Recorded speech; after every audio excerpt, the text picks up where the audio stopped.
Hello guys! Welcome back to my YouTube channel. Ako si Dons pa rin ito. At for today's video, andito ako ngayon sa isang area ng East Coast Beach dito sa Singapore. So parang andito na ako sa pinakadulo nito guys. Kung makikita nyo, ayan. And sa likuran ko is yung beach dyan guys. Pero ito medyo malapit na sa may MRT ito. At so parang nakita ko na ang laki-laki pala ng space dito. So halik kayo, samahan nyo ako at diskobrehin yung iba pang part ng East Coast Beach dito sa East Coast Beach, Singapore. Let's go!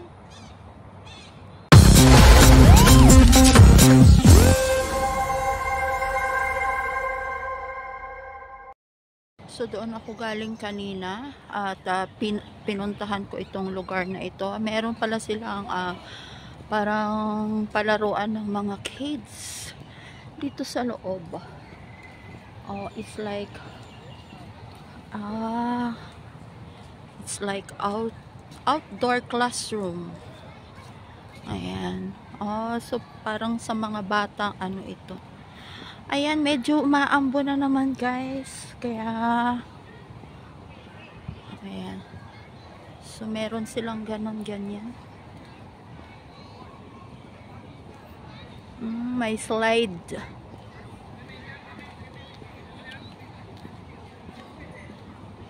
So for the children pala ito. So hindi pwede tayong lumapit kasi madaming chikiting. Ayan. Madaming chikiting guys. So balik tayo kasi baka tayo mapalo ni lolo.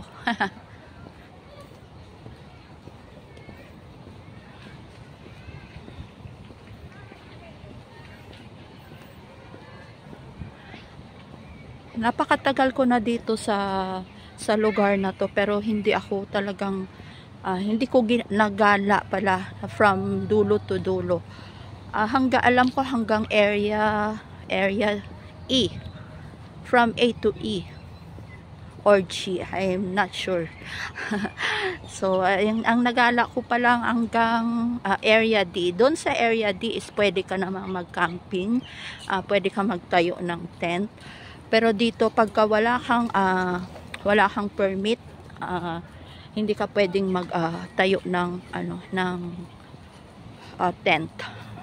So may area talaga silang para sa tent. Tapos may area din sila para sa barbecue party. So may area din sila na pwede sa mag-cycle, mag-bike. At may area para sa jogging. So kung mapapansin nyo, andito ako sa area B. Yan, nasa area B. So hindi pa ito ang pinakadulo pala guys. Kasi ang A. So andito ako sa Coastal. What is that? Coastal Playgrove. Playgrove kasi mga chikiting lang yun naandun. So dito may Burger King at saka kung ano-ano pang kainan. So ayan. So let's go, continue walking. Dito hindi ko talaga na tong lugar na to na madami pa lang, as in marami pa lang naliligo din dito guys.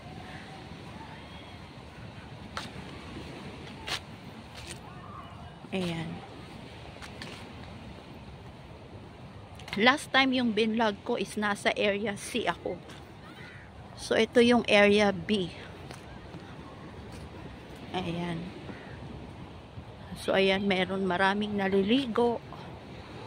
So pwede palang maligo dito. Kaya pala meron siyang nakalagay na no fishing kasi pwede siyang liguan. So ayan. Mahilig talaga mahilig mag-swimming dito is yung mga itim at saka puti. So ayan. Hindi ko na sila kukunan ng video kasi ang puputi at saka So dito na lang tayo guys. As in super Kaya hindi boring kahit mag-isa ka lang dito guys, hindi boring. Ako ano lang, ginagawa ko, naglalatag lang ako ng picnic mat. Tapos mahiga-higa lang ako hanggang sa pag medyo nagsawa na akong kahihiga. So yun. Ayun, so, mga ano, mostly andito is mga local or like mga Singaporean. Kasi doon is my car park. So easy silang mag-park ng kanilang mga kotse dito. Kunyari ano sila, jogging ganyan, pero jogging na nakakotse. So ayan. Yeah, mostly is mga Singaporean ang nandito. Mahilig din sila sa mga picnic guys. So cute. Ano ba tong ano bang ibon ito guys? Para siyang uwak. Ayan oh. Ang dami oh. So mag-continue lakad lang ako guys, hanapin ko ang MRT dito. Oh my goodness. Naligaw sa sariling lugar kasi hindi talaga ako dito napupunta. So doon sa dulo merong nagtayo ng tent. Siguro nakakuha sila ng permit. But actually it's not allowed the tent here. Pero syempre mga lokal sila, matigas sila. So ayan lang guys ang masishare ko sa inyo. At thank you for watching and sa always support. At ako'y sasakay na ng MRT kasi feel ko na mag-kape. Doon tayo sa bibilhan ng kape. Thank you for watching and have a good day everyone. Thank you.